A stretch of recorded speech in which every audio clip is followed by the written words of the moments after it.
स्वागत है आप सभी का आज के मुख्य समाचार और टुडे ब्रेकिंग न्यूज के इस अपडेट वीडियो में। चलिए जान लेते हैं आज की देश और दुनिया की सिलेक्टेड और महत्वपूर्ण 30 बड़ी खबरों को सिर्फ 10 मिनट में। पर अभी तक आपने इस वीडियो को लाइक नहीं किया तो लाइक कर दीजिएगा। योगी कैबिनेट में साधा गया जातीय गणित, 8 ब्राह्मण समेत 20 दलित चेहरों को मिली जगह। जानिए कैसी है पूरे मंत्रिमंडल की लिस्ट। योगी आदित्यनाथ की शपथ लेते ही बढ़ी आजम खान के पूरे परिवार की मुश्किलें, हथियारों के साथ सभी लाइसेंस होंगे रद्द, डीएम ने दिए नोटिस। योगी आदित्यनाथ ने मंत्रिमंडल में कई बड़े चेहरों को दिखाया बाहर का रास्ता, विधायक बनने के बाद भी नहीं बन पाए मंत्री। योगी सरकार 2 के शपथ ग्रहण करते ही जबरदस्त एक्शन में आई यूपी पुलिस, 1 लाख के इनामी बदमाश का कर दिया इनकाउंटर। बंगाल के बीरभूम हिंसा कांड से अब सीबीआई उठाएगी पर्दा, भाजपा ने कहा सच छिपाने की ममता बनर्जी की कोशिशें हुई नाकाम, अब नहीं बच पाएगी बंगाल सरकार। पीएम मोदी से मिले सीएम भगवंत मान, बोले पंजाब की वित्तीय हालत हो गई है खराब, जल्दी से जल्दी 1 लाख करोड़ रुपए का दे पैकेज।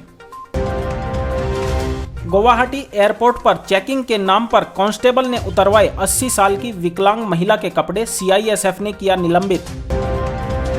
हमारे आंतरिक मामलों में दखल का अधिकार किसी को नहीं है, जम्मू कश्मीर को लेकर चीन की टिप्पणी पर भारत ने दी कड़ी प्रतिक्रिया।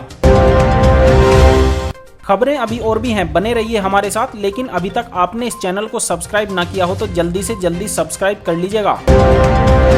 उत्तर प्रदेश में दोबारा से योगी आदित्यनाथ की सरकार का आगाज हो चुका है। उन्होंने लखनऊ के इकाना स्टेडियम में अपने 52 मंत्रियों के साथ शपथ ली। योगी कैबिनेट 2 में तमाम नए चेहरे भी शामिल किए गए हैं और कई पुराने चेहरों पर भी भरोसा जताया गया है। कैबिनेट में मंत्री बनाते समय पार्टी के सामने कई बड़ी चुनौतियां थी। ऐसे में क्षेत्र, जाति और रुतबे सबका ख्याल रखा जाता है। ऐसे में भाजपा ने योगी कैबिनेट 2 के लिए 52 मंत्रियों में से पिछड़ी जाति के 20 मंत्री, 8 दलित, 7 ब्राह्मण, 6 ठाकुर, 4 बनिया, 2 भूमियार, 1 कायस्थ, 1 सिख, 1 मुस्लिम, 1 खत्री पंजाबी और 1 आदिवासी चेहरे को शामिल किया गया है। इसके अलावा अगर क्षेत्र के हिसाब से देखें तो पश्चिमी यूपी से 16 मंत्री, पूर्वांचल से 15, अवध से 6, रुहेलखंड से 5, मध्य यूपी से 6, बुंदेलखंड से 4 मंत्रियों पर पार्टी ने भरोसा जताया है। योगी कैबिनेट में इस बार मोहसिन रजा की छुट्टी कर दी गई है, उसकी जगह दानिश आजाद योगी मंत्रिमंडल का मुस्लिम चेहरा बनाए गए हैं।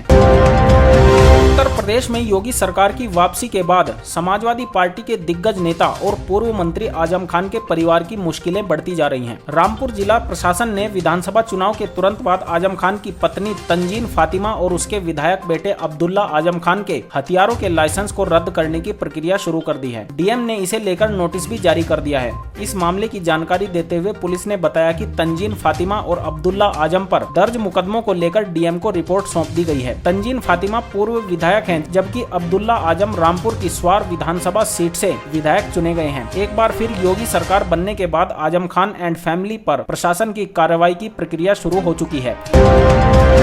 उत्तर प्रदेश के विधानसभा चुनाव में भारतीय जनता पार्टी की प्रचंड जीत के बाद योगी आदित्यनाथ ने दूसरी बार प्रदेश के मुख्यमंत्री के रूप में शपथ ली है। उनके साथ 2 डिप्टी सीएम सहित 52 मंत्रियों ने सरकार चलाने की तैयारी की, लेकिन कई बड़े चेहरे चुनाव जीतने के बाद भी सरकार से बाहर हैं। योगी आदित्यनाथ ने यूपी में अपने दूसरे कार्यकाल के लिए लखनऊ के इकाना स्टेडियम में 52 मंत्रियों के साथ शपथ ली। योगी आदित्यनाथ सरकार में 6 बड़े चेहरों के साथ मोहसिन रजा को सरकार में शामिल नहीं किया गया है। योगी आदित्यनाथ सरकार में कैबिनेट मंत्री रहे सतीश महाना, श्रीकांत शर्मा, सिद्धार्थ सिंह, महेंद्र सिंह तथा नीलकंठ तिवारी को इस बार सरकार में जगह नहीं मिली है। इनके साथ ही कैबिनेट मंत्री रहे आशुतोष टंडन, गोपाल जी तथा राज्य मंत्री मोहसिन रजा को योगी आदित्यनाथ सरकार 2 में शामिल नहीं किया गया। कानून व्यवस्था से खिलवाड़ और भ्रष्टाचार पर जीरो टॉलरेंस नीति पर काम करने वाली योगी सरकार के अपने दूसरे कार्यकाल के भी स्पष्ट संकेत मिलने लगे हैं। लखनऊ पुलिस ने 1 लाख के इनामी बदमाश राहुल सिंह को एनकाउंटर में ढेर कर दिया। बता दें कि राहुल सिंह की पुलिस को कई दिनों से तलाश थी। शातिर बदमाश ने दिसंबर 2021 में अलीगंज के तिरुपति ज्वेलर्स में दिन दहाड़े लूट की घटना को अंजाम देकर एक कर्मचारी को गोली मारकर हत्या कर दी थी। तभी से पुलिस को इसकी तलाश थी। पुलिस इसके 2 साथियों को पहले ही गिरफ्तार कर चुकी है। बता दें कि राजधानी लखनऊ के कपूरथला स्थित तिरुपति ज्वेलर्स में 8 दिसंबर को बदमाशों ने कर्मचारी श्रवण को गोली मारकर करीब 40 लाख रुपए कीमत के सोने के गहने लूट लिए थे। इस घटना को अंजाम देने वाले शाहजहांपुर के जलालाबाद निवासी शातिर अपराधी राहुल को शुक्रवार तड़के अलीगंज बंदा रोड पर एक मुठभेड़ में मार गिराया गया है। उसके खिलाफ 1 लाख रुपए का इनाम था। कलकत्ता हाईकोर्ट ने बीरभूम हिंसा मामले की जांच सीबीआई से कराने का शुक्रवार को आदेश दे दिया। कोर्ट ने पश्चिम बंगाल सरकार द्वारा गठित विशेष जांच दल यानी कि एसआईटी से मामले के कागजात और गिरफ्तार लोगों को सीबीआई के सुपुर्द करने का आदेश दिया है। मुख्य न्यायाधीश प्रकाश श्रीवास्तव और न्यायमूर्ति भारद्वाज की खंडपीठ ने सीबीआई को मामले में 7 अप्रैल तक रिपोर्ट दाखिल करने का निर्देश दिया है। मामले की आगे की सुनवाई 7 अप्रैल को ही की जाएगी। सीबीआई जाँच के आदेश पर भाजपा नेता दिलीप घोष ने कहा कि ममता बनर्जी हर घटना में एसआईटी गठित कर घटना को दबाने की कोशिश करती हैं। कोर्ट को भी उन पर विश्वास नहीं था, इसलिए इस मामले को कोर्ट ने अपने हाथ में ले लिया। यह पूरा मामला किसी एक न्यायमूर्ति की देखरेख में चलेगा।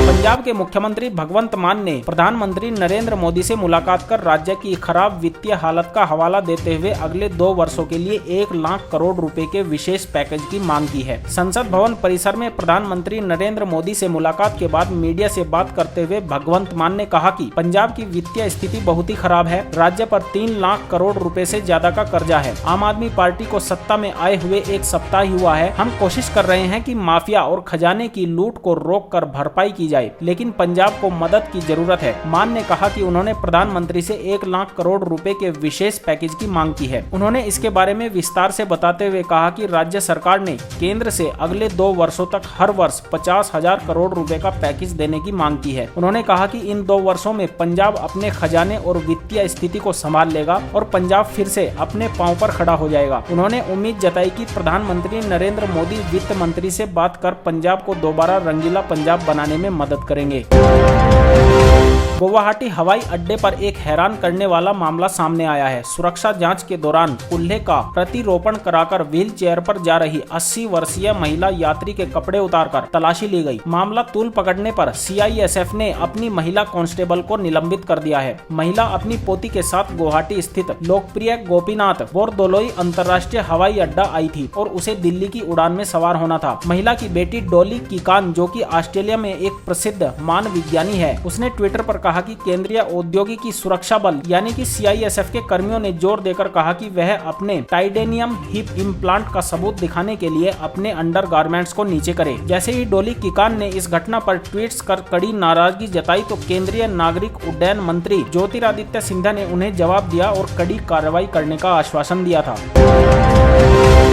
भारत ने बुधवार को इस्लामाबाद में आयोजित इस्लामिक सहयोग संगठन OIC के सम्मेलन में चीनी विदेश मंत्री वांग की जम्मू कश्मीर के संदर्भ में की गई टिप्पणी पर कड़ी प्रतिक्रिया जताई है। विदेश मंत्रालय के प्रवक्ता अरिंदम बागची ने कहा कि भारत चीनी विदेश मंत्री द्वारा जम्मू कश्मीर को लेकर दिए गए अनावश्यक संदर्भ को खारिज करता है। उन्होंने कहा कि केंद्र शासित प्रदेश जम्मू कश्मीर से संबंधित मामले पूरी तरह से भारत के आंतरिक मामले हैं और चीन सहित अन्य देशों को इस पर टिप्पणी करने का कोई अधिकार नहीं है। उन्हें इस बात को ध्यान में रखना चाहिए कि भारत उनके आंतरिक मामले को लेकर इस तरह की किसी भी टिप्पणी से परहेज करता है।